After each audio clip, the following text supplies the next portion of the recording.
ሰላም ጤና ይስጥልን። እንደምን አላችሁ? ሁሉ ሰላም፣ ሁሉ አማን። ይህ መልካሙ ሚዲያ ነው።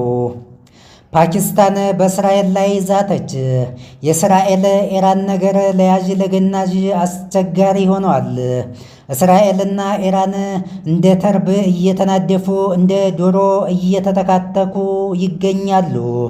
ትራምፕ የኢራንን እስላማዊ አክራሪ ስርዓተ መንግስት ከስሩ መንግሎ ለመጣል አያቶላህ አሊ ካሚኔን ኢላማ ለማድረግ ማቀዳቸውን ስማቸው እንዲገለጽ ያልፈለጉ የአሜሪካ ባለስልጣናት ስለመናገራቸው ሮይተርስ ዘግቧል።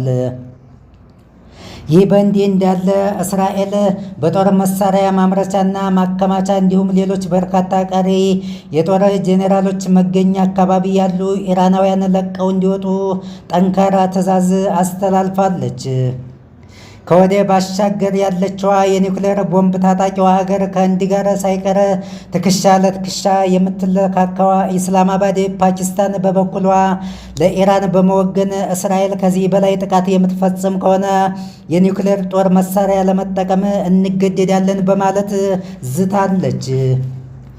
የየመኖቹ ሁቲዎችም እንኳንስ እናቴ ሞታ እንዲያውም አልቅስ አልቅስ ይለኛል ነውና ነገሩ ከኢራን ጋር አባሪ ተባባሪነቱን በይፋ በመግለጽ በ24 ሰዓት ውስጥ ስፍር ቁጥር የሌላቸው የባሊስቲክ ሚሳይሎችን ወደ ማዕከላዊ እስራኤል ጃፋ ስለመተኮሱ የቡድኑ ወታደራዊ ቃል አቀባይ ያህያ ሳሪያ በቴሌቪዥን መስኮት ቀርበው ተናግረዋል። ሌላው ደግሞ የጂ7 አባል ሀገራት መሪዎች በእስራኤልና ኢራን ጦርነት ዙሪያ ለመወያየት መፍትሄም ለማበጀት ትራምፕን ተማጽነዋል። የቀበሮ ዳኛ፣ የጅብ ሊቀመንበር፣ የተኩላ ሸምጋይ፣ የአንበሳ ገላጋይ ማለት ይሄም አይደል? በኢራን ላይ ለደረሰው ውድመት እጄ የለበትም፣ ከደሙ ንጹህ ነኝ፣ ግን ደግሞ የእስራኤልን ሕልውና ለመታደግ ከዓለም ካርታ መዝገብ ውስጥ እንዳትፋቅ መከላከል ሌላኛው ግዴታችን ነው ካሉት አወዛጋቢ መሪ ትራምፕ ጋር በሰከነ መንፈስ ለመነጋገር ለመወያየት ማሰብ በራሱ የጨነቀው እርጉዝ ያገባል ይሆናል ነገሩ። የፈረንሳዩ ፕሬዝዳንት ኢማኑኤል ማክሮን የኒውክሌር መርሃ ግብርን የኢራንና የእስራኤልን ጦርነት በተመለከተ ከማንም ከምንም በላይ ከኃይል አማራጭ ይልቅ በጠረጴዛ ዙሪያ በሰላማዊ መንገድ በመግባባት በመስማማት በመመካከር በዊን ዊን ሶሉሽን ብቻና ብቻ ነው መፍትሄ ማበጀት የሚቻለው በማለት ተናግረዋል። ፔንታጎን የአሜሪካ ጦር ኃይል ያለ ኮንግረሱ ሙሉ ፈቃድ ይሁንታ ከእስራኤል ጎን ተሰልፎ ኢራንን እንዳይወጋ ታላላቅ የአሜሪካ ፖለቲከኞች ጠበቅ ያለ ማሳሰቢያ ሰጥተዋል። የኢራን ብሔራዊ ዘብ የአየር ምድብተኛ አባላት ከበርካታ የእስራኤል የጦር ጀቶች መካከል 3ቱን በማጋየት አንዱን አብራሪ ምርኮ ይዣለሁ፣ 2ቱን ከነሚያበሩት ተዋጊ ጀት ጋር ወደ አፈር ትቢያነት ቀይሬያቸዋለሁ በማለት ቴህራን ታይምስ ዘግቧል።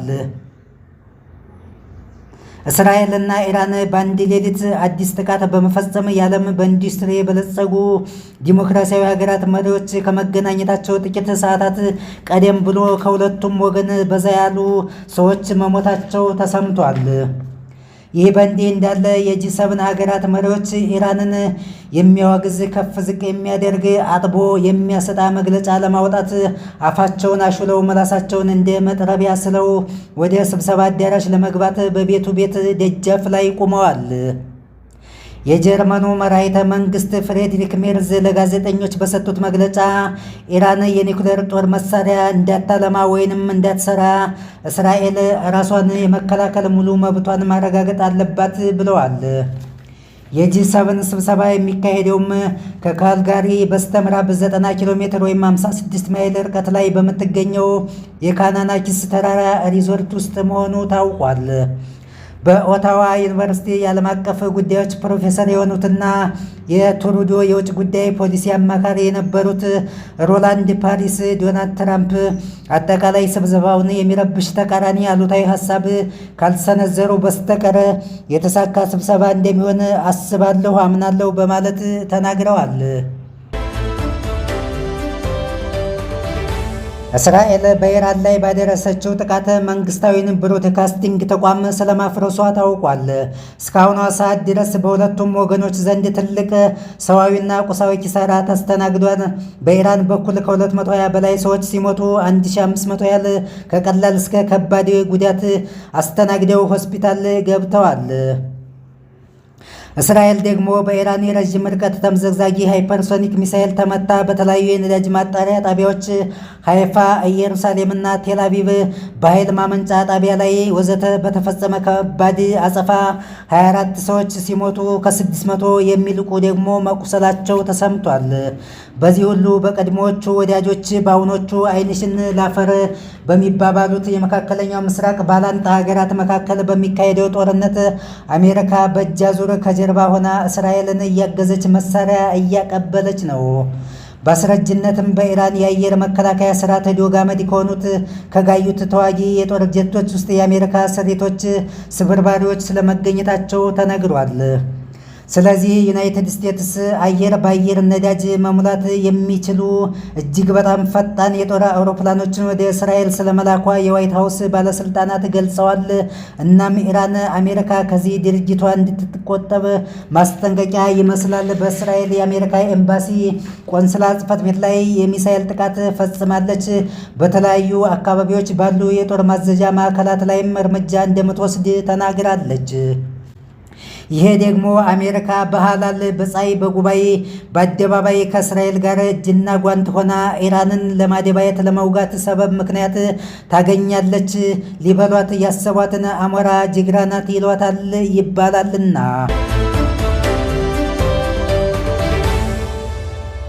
የኢራን የፓርላማ አባላት ቴሄራንን ከኒውክሌር ማበልጸግና ማስፋፋት ውል ለመውጣት የሚገፋፋውን ረቂቅ ሕግ በማዘጋጀት ላይ ናቸው ሲል የውጭ ጉዳይ ሚኒስቴር ቃል አቀባይ ተናግረዋል።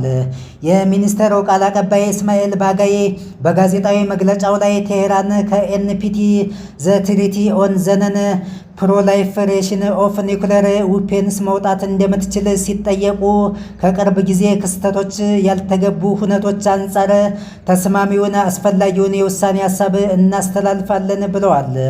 በዚህ ሁሉ መካከል ታዲያ የዩኤስ አውሮፕላን ተሸካሚ ኒሚቲዝ ወደ መካከለኛው ምስራቅ እያመራ ነው። ተዋጊ ጀቶችን ጨምሮ ከ6000 በላይ ሰራተኞችን የጦር ኃይል አባላትንና ከ60 በላይ አውሮፕላኖችን ጢም አድርጎ በመጫን አንከብክቦ መውሰድ ይችላል ተብሎለታል።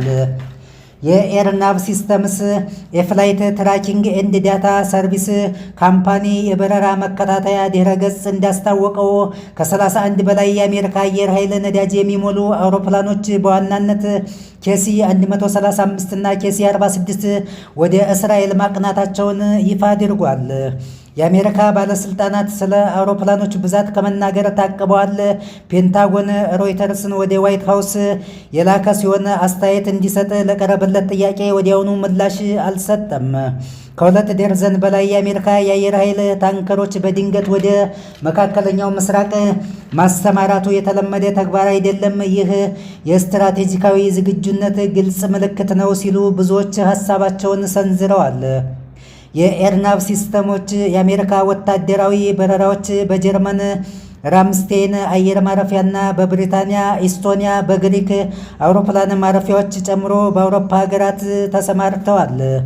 አሜሪካ በመካከለኛው ምስራቅ አካባቢዎች 40,000 የሚጠጋ ወታደር እንዳላት ይታወቃል። እናም ኢራን በአሜሪካ ተቋማት ወታደሮችና ልዩ ልዩ ንብረቶቿ ላይ የከፋ አደጋ ካደረሰች ምናልባትም አሜሪካ በኢራን ላይ የአጸፋ እርምጃ ልትወስድ ትችላለች።